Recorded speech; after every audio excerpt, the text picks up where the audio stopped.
Thank you.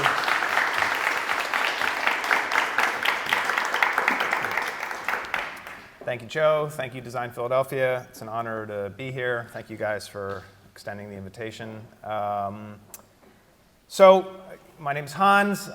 With my partner, Martha Keene, we started Apiary Studio about 9 years ago when we moved to Philadelphia.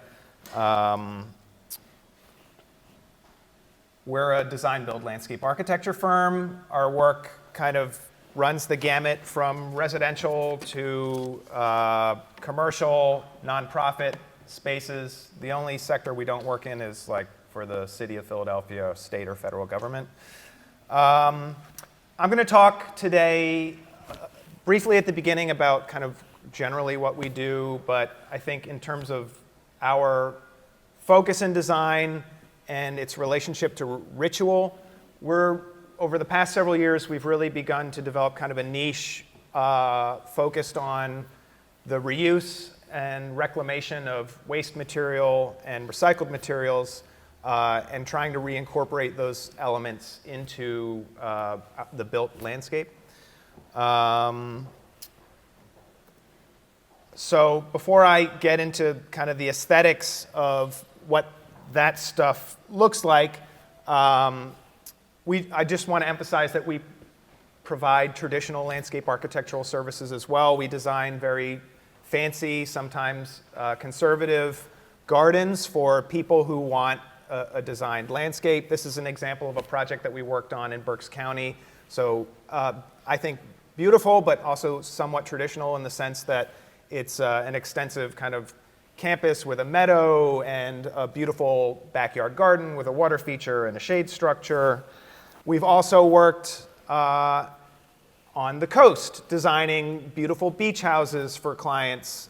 This was a project that we worked on with Ambit Architecture, where we tried to create a landscape that was somewhat non-traditional, not using a lot of floral bedding plants, but this is located right on the coast, directly across the street from the shore, and so we wanted to recreate kind of an abstracted dune landscape using largely native plants that are very happy in the extremely sandy soils to create a beautiful immersive environment for the home that also helped it to kind of blend in with the surrounding landscape.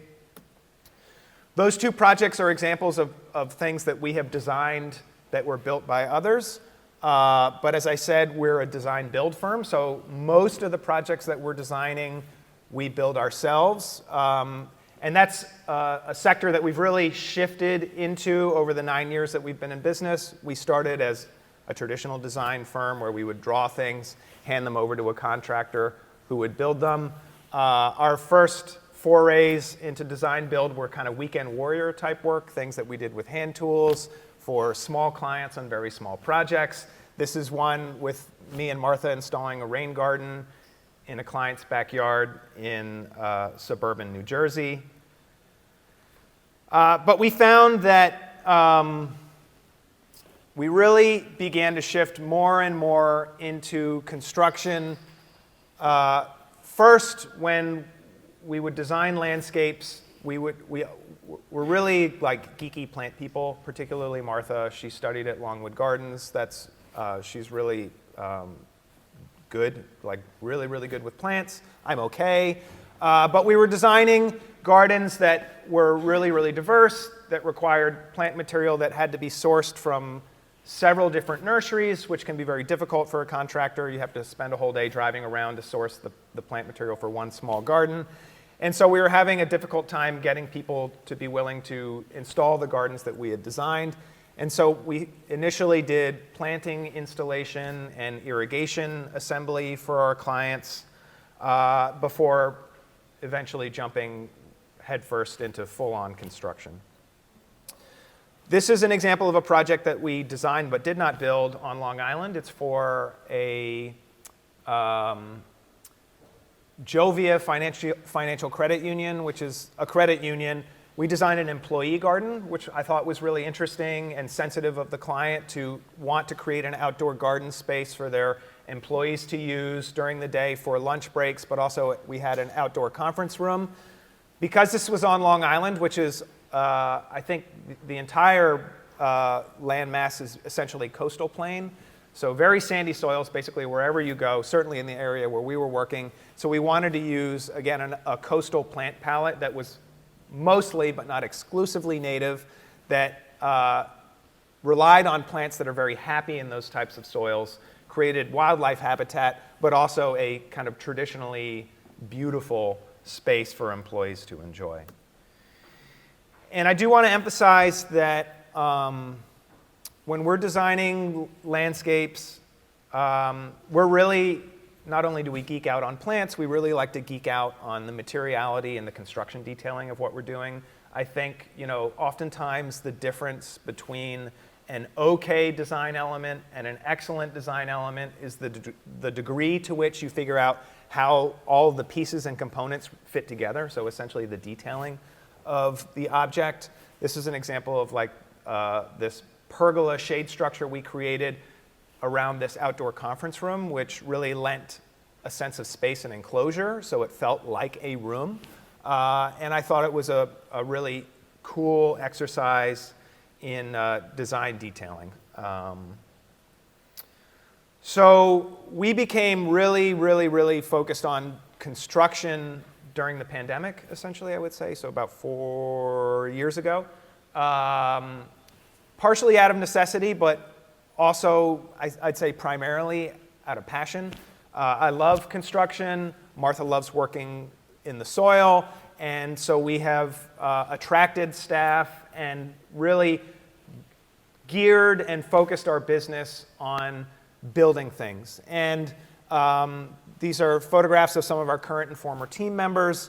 Even though we're designing things and then building them, in theory that should allow for a lighter set of construction drawings because you're not in a traditionally, somewhat adversarial relationship with a contractor where, if you're designing things that will be publicly and openly bid that somebody else has to construct for you, you really have to get everything absolutely right in your drawings and your specifications, because if there's any ambiguity, the contractor has license to do the cheaper, less sensitive thing oftentimes. But because we're design build, in theory that gives us the flexibility. Since we're all on the same team, we're designing and building and working together, we're less interested in screwing ourselves, of course. And so it should allow us to do lighter, less detailed drawings. However, we have found that was an approach that we tried for a while, but we have found that the amount of time it saves in the field during construction to know exactly how you're going to assemble things ahead of time is worth the amount of time that you have to invest on the front end in the office drawing and detailing something. And so even though we are design build, we do spend a lot of time working on our drawings to create very thorough sets of construction drawings for our projects.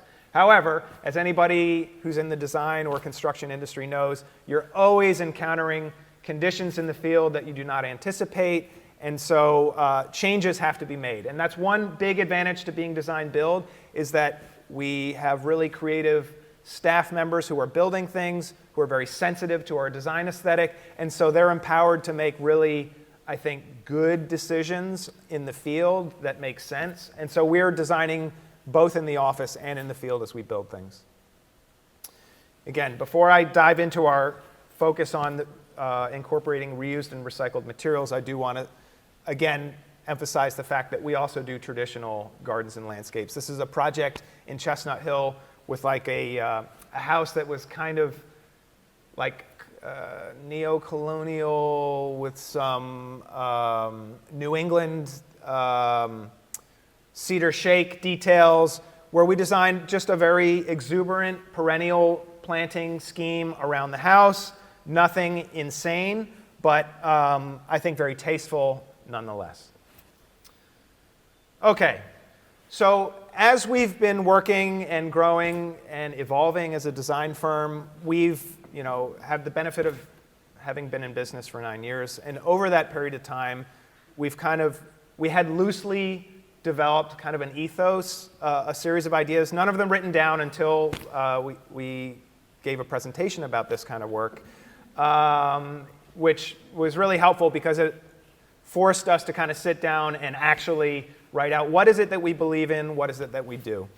And I would say these are probably the 7 main drivers that we focus on that we're passionate about when we're designing, that I think relates to the ritual of respecting other people's work and incorporating reused and recycled materials into our landscape. So the first thing that helps, that is embedded in our work, I would say, is that we get most excited about using very common materials. We're not a design firm that gets excited about very opulent materials, fancy stones, or metals. I think that there are lots of designers doing incredible work that incorporates opulence or sort of richness. And I don't mean wealth necessarily, but I'm going to use the word fancy, that use fancy materials in their design. And I think that is cool. We really like using more common materials and try to elevate them in interesting ways. So instead of like using a marble stone, we might try to use cinder block, but executed in a way that makes it beautiful, even though many people think of that material traditionally as somewhat ugly.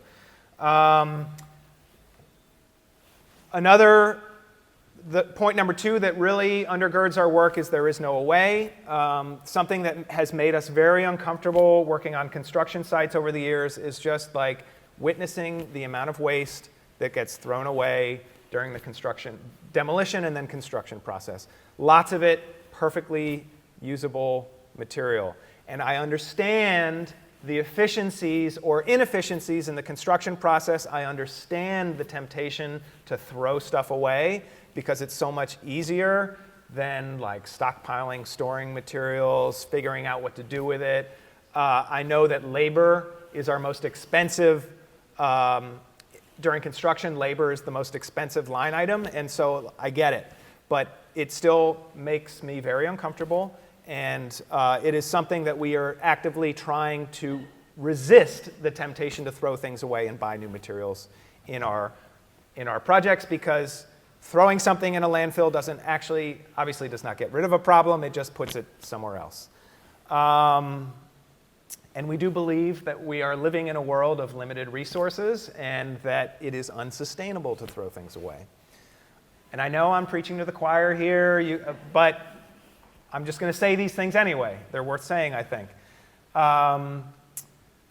Number 3, we feel very strongly that by reusing elements that we find on a job site, by reincorporating wastes into our designs, by not using virgin materials, we are significantly reducing the embodied energy and therefore the carbon dioxide output of our work. We believe in climate change. We believe that it is our responsibility as designers, as human beings, to try to do everything we can to limit our carbon footprint on this planet. Number 4, respect for the work of previous artisans and craftsmen. So if you look in this image here on the screen, you see lots of like weird things that were cobbled together for a very temporary garden at the Philadelphia Flower Show when it was outdoors. That one piece of marble carved lintel, I don't know when that was made. It's something we found on a job site. Some human being touched that, quarried it, carved it into these beautiful decorative patterns, and that thing was going to be thrown in a landfill. And yet some human being had spent hours, if not days, carving that thing.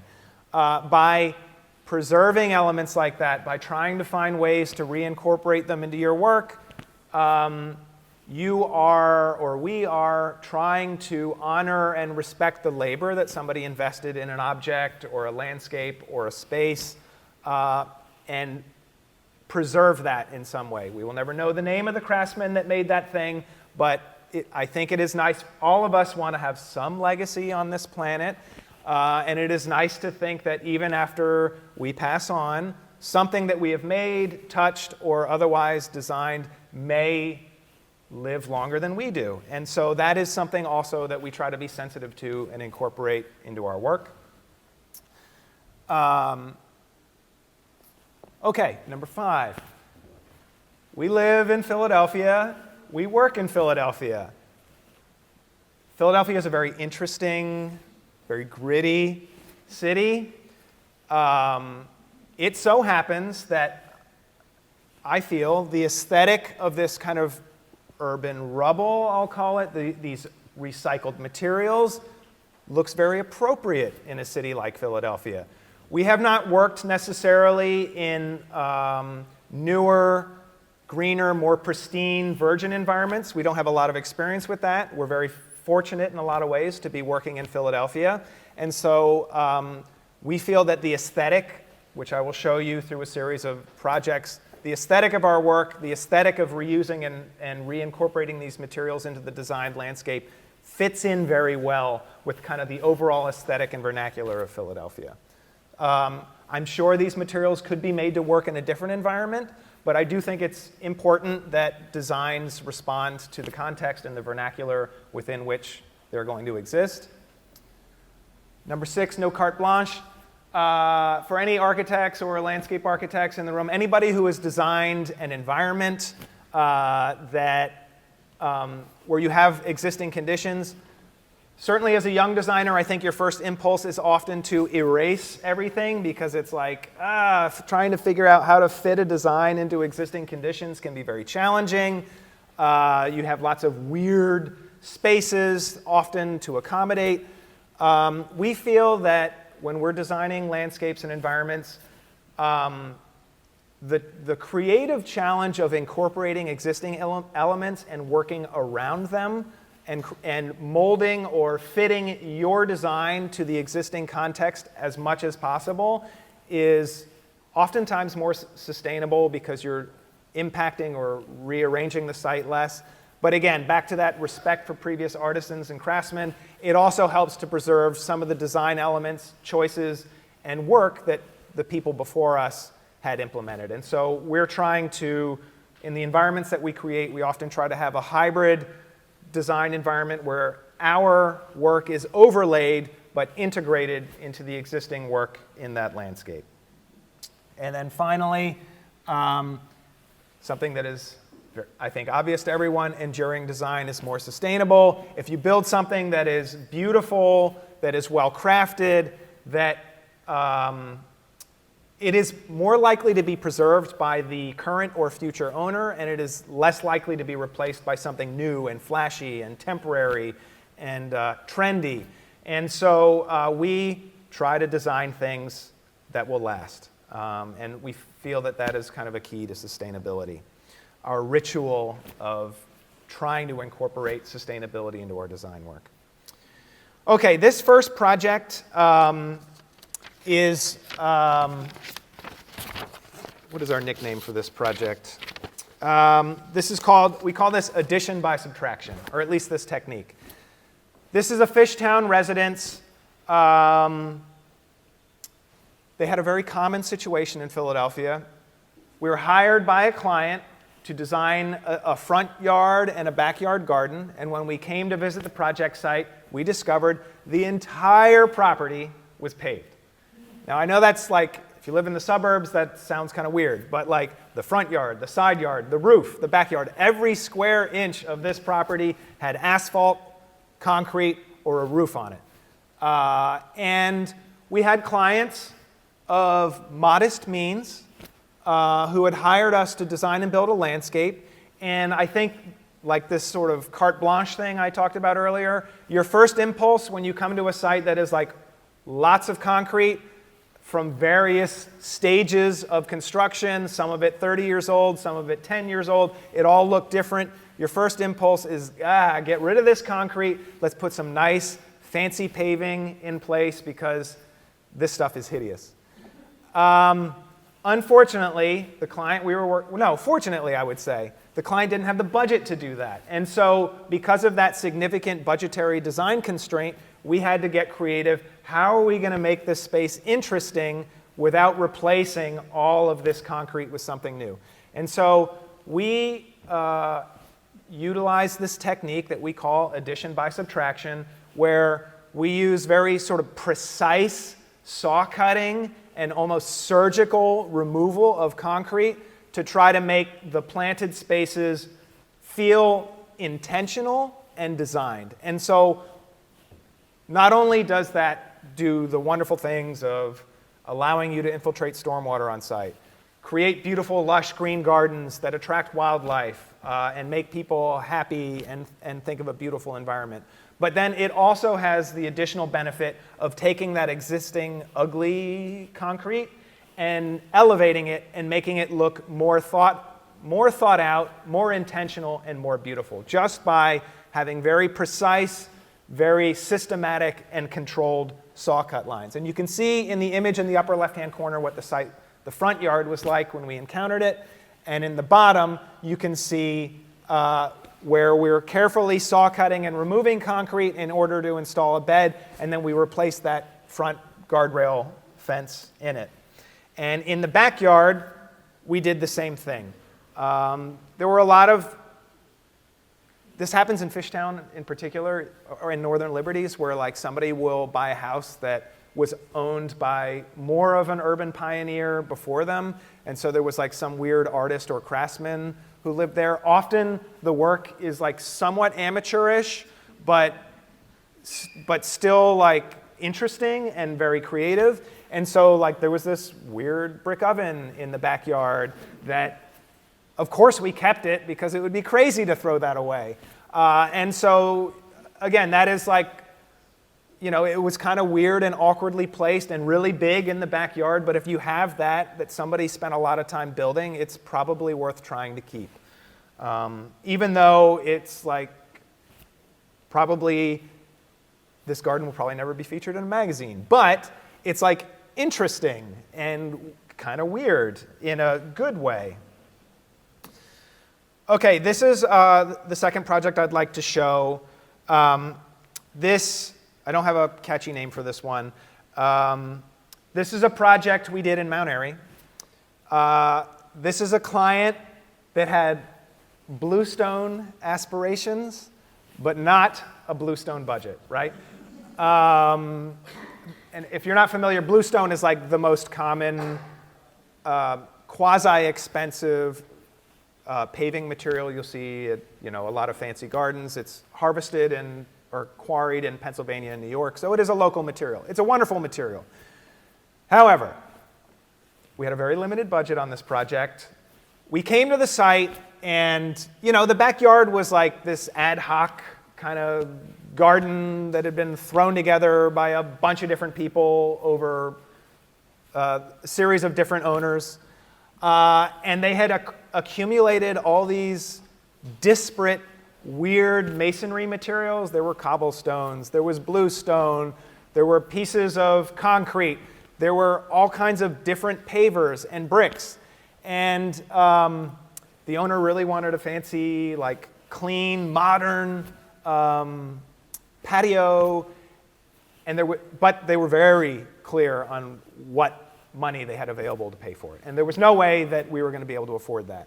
And so we put together a sketch showing kind of a design where we cataloged, well, not thoroughly, but we were aware approximately of what kinds of materials we had on site. And so we drew a pattern of paving that kind of dissolved into bluestone dust, which is very inexpensive to install. And we told the owner, like, we really want to try to reuse the pavers you have on site. And he said, okay, but like there's some really ugly stuff. Particularly, these are the worst. These, it's red concrete that looks like a basket weave pattern of brick. It's like fake brick. It's not even real brick. It's so ugly. But we're like, I think that with some like thoughtful craftsmanship, we can make this kind of almost mosaic-y, and it worked. And the client was very happy. And so, the first thing that we had to do was, when we came to clear the site and kind of turn it into a construction zone, we collected all the material, set it aside very meticulously, stacked it into like materials, and then our mason who built this, who's also trained as a landscape architect. So he had a lot of design background. He really had a great sense of composition and detailing.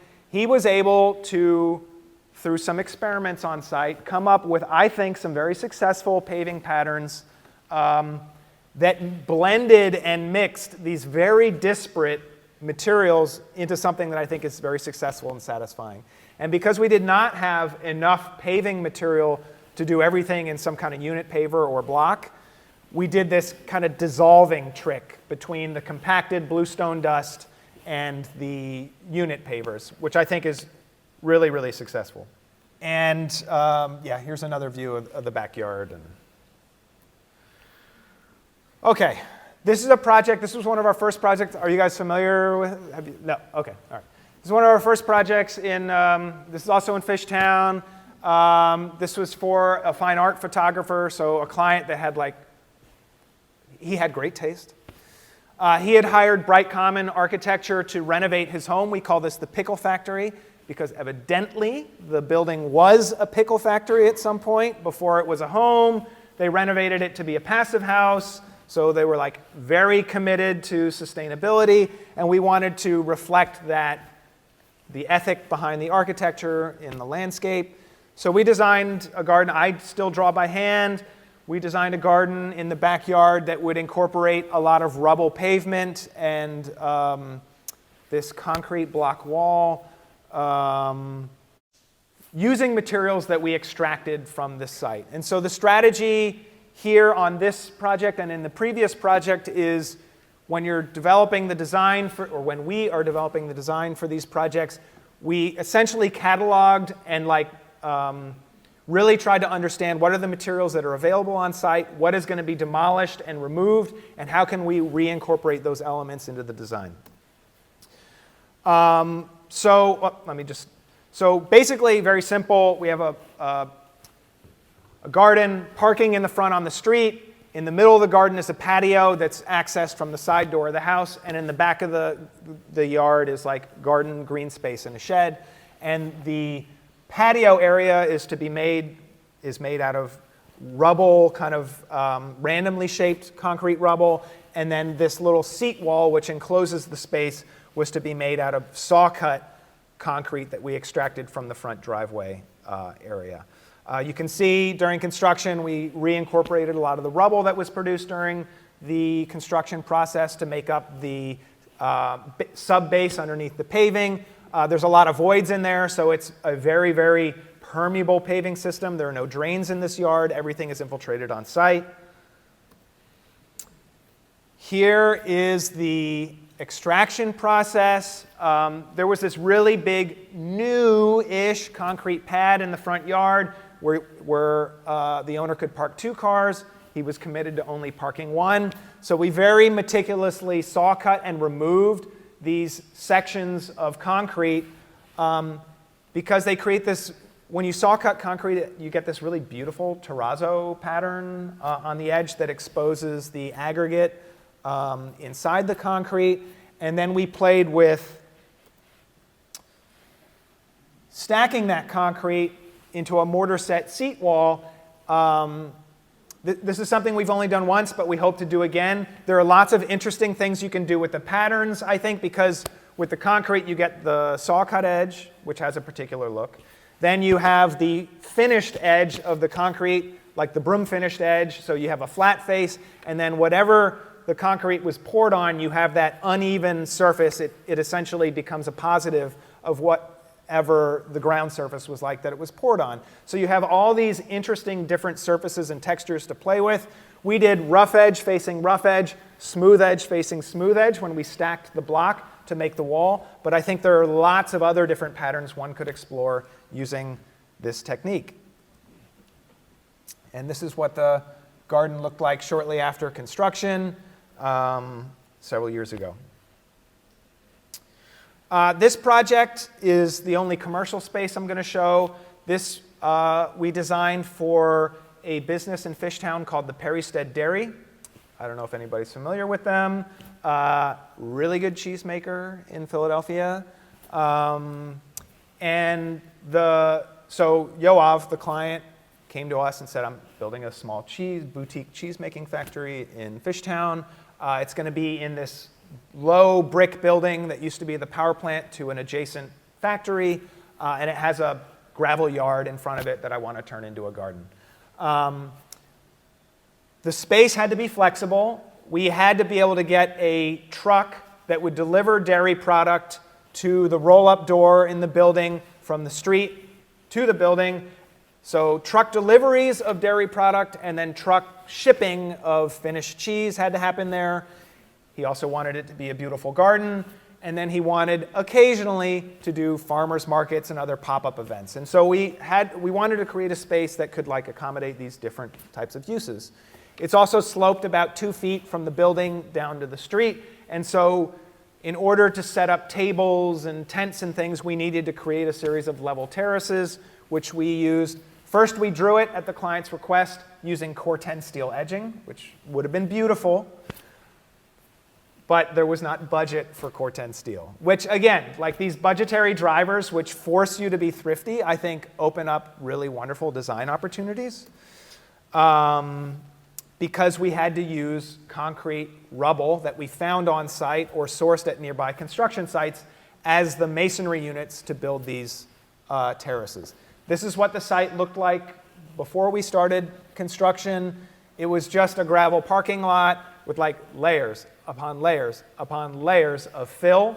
There was weed mat under there, lots of concrete that people had dumped or spilled during the renovation of the building, weeds, architectural salvage, blah, blah, blah, blah, blah. It was a mess. And what we came up with, I think, felt very good. Again, the whole responding to the context, using vernacular materials, right there on the edge of Fishtown and Kensington, it feels very kind of like urban grit. There's a lot of, it's an area that is changing. And there's this, in certain sections of Kensington in particular, there's this kind of abandoned urban feeling and aesthetic, which can be troubling in some senses, but it can also be very beautiful in others. And we felt very strongly that reincorporating this concrete rubble would be a successful aesthetic for the project. The owner was concerned. It ended up working out very well. And this slide I love this slide because it shows the power of plant material and how quickly plants can transform a space. Upper left-hand corner, that's like day of planting installation. Lower left-hand corner is after 1 year of establishment, so it's the following spring, so that was actually 6 months later. And then in the lower right-hand corner, that's what the plants did in 1.5 years. Right plant, right place. And the soils, most landscapers, if they came to a site like this, would be like, oh my God, this is trash, because it was trash. I should dig out all this soil, put it in a landfill, let's bring in nice clean dirt, amended with compost, nice beautiful topsoil. And we thought, what would be more interesting is if we chose plants that would be happy in lean soil, in sharp drainage, in gravel.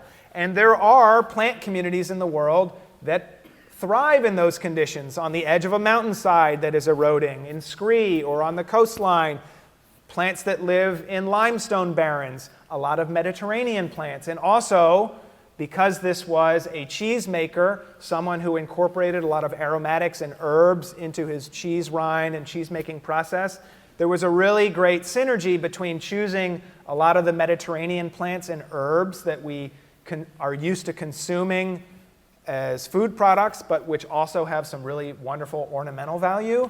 Those plants love those conditions. They were synergistic with the cheese-making process, and they're beautiful. And so this was like a really great project where everything kind of came together in a wonderful way. And our mason at the time, Teddy, did a really wonderful job. It was quick, it was dirty, it was cost effective, and I think it was beautiful.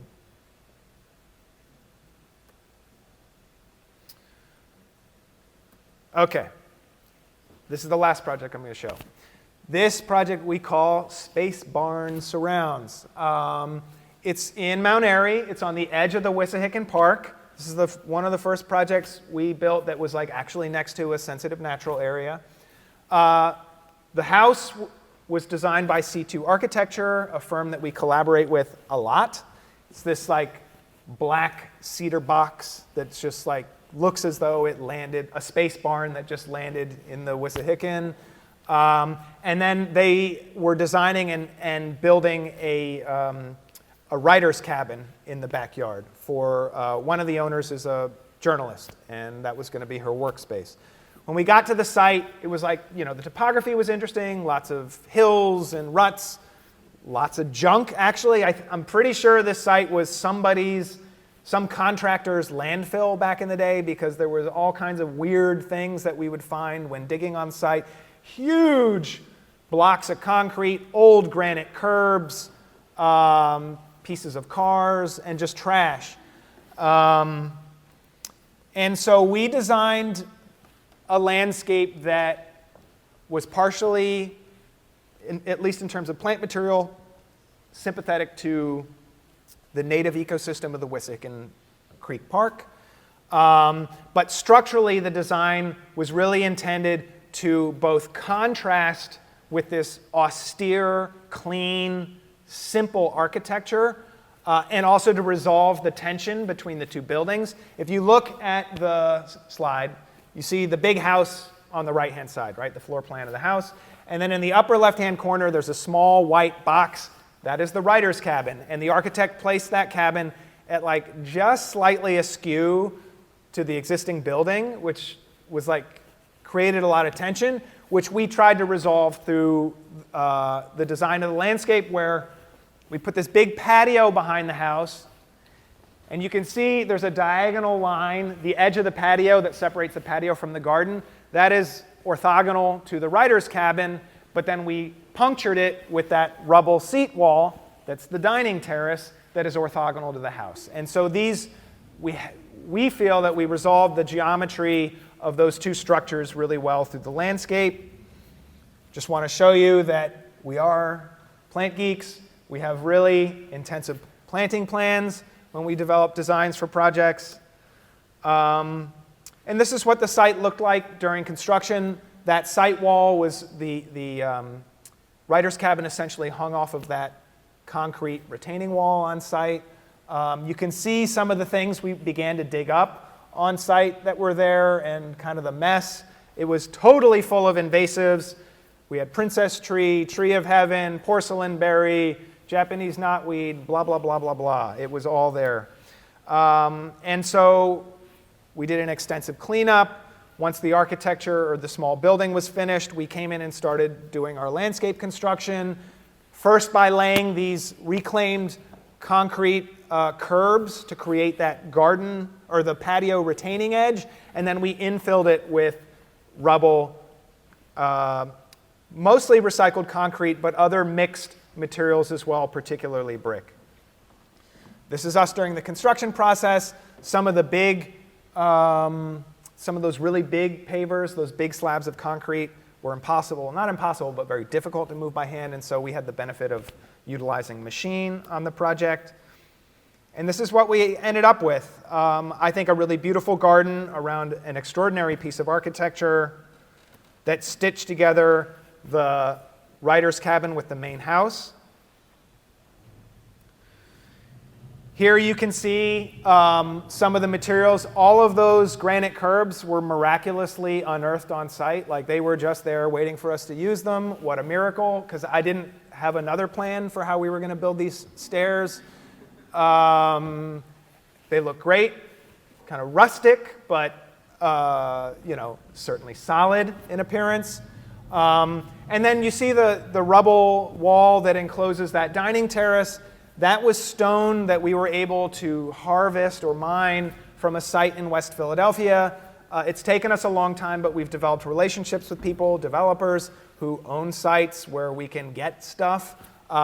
We have a developer friend who had purchased a church that the city had condemned and knocked down, and so we were able to extract and pull a lot of the old stone that had made up the church walls and reuse it on this project. which, not as good a use as a church, maybe, but certainly better than a landfill. And then this is how the paving turned out. I want to say that, the pickle factory, which I showed you earlier, was our first experiment in using rubble concrete as a paving material. This was a more recent example that we did 2 years ago. And I think that our style and our technique has evolved. I want to say this is more successful. And some of the things that make this better are there's like more diversity of color and texture, right? Because it's not just concrete. We have some stone, we have some brick, and we have some dyed concrete mixed in. But also, primarily, what makes this so much more successful is the diversity of size in material. When I showed you the pickle factory, most of the rubble pieces were approximately the same size, which I think looks good, but maybe a little bit monotonous compared to this, where we have some huge pieces, so a lot of medium-sized, and then some small pieces, which we use to infill some of the larger joints. And I think that's what makes this particularly successful. So these techniques, these rituals of reusing and incorporating recycled or reclaimed materials into our landscape is something that we're still working on, we're still honing as a craft. And I think there's a lot of room for continued exploration in this type of work. And if you want to see our work, come to the flower show next year, because we are exhibitors at the flower show. This was our garden last year, which was like mimicking a highway roadside. So we don't just do rubble and junk into landscapes, we do other things too. I think the common thread is we try to make most of our projects weird. They're not all, that's not always what we end up with, but anyway. Are you going to mention that you also won the grand prize for that thing? We won the flower show this year. So, thank you very much.